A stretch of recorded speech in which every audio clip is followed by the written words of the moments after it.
In many of our days, we are using calculation. So this lesson is about basic calculation, but only you will learn the Dutch words for those.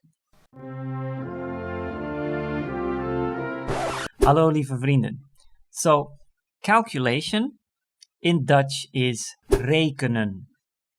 So that's also what the course in schools is called. So calculus is rekenen. And if you have to calculate something, that is called berekenen. I have to calculate this. Ik moet dit berekenen. And also the word rekenen is used to count on something. In English you say, I'm counting on you. In Dutch you will say, ik reken op jou. If you ask, can I count on you? In Dutch is, kan ik op jou rekenen? Okay, so what are the basic calculation words? First, to add.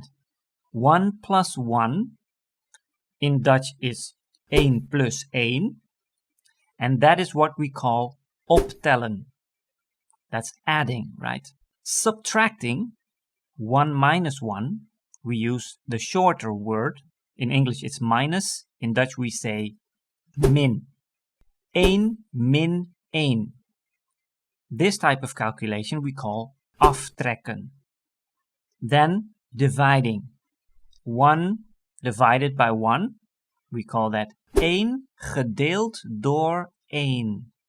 So this type of calculation we call delen. Then we have multiplying. In Dutch we call that vermenigvuldigen. So 1 times 1 in Dutch is 1 maal 1. And we also use 1 keer 1. You can use it both. The square of something, so 1 squared, we call that kwadraat. So 1 in het kwadraat. Or just 1 kwadraat. So that is a 1 with a little 2 in the top right corner, right? So, but if that 2 would be another number, that is what we call machtsverheffen. So 1 to the power of 3 in Dutch is 1 tot de macht 3. The square root is what we call de wortel. So that's also a root, right, from a tree or a plant.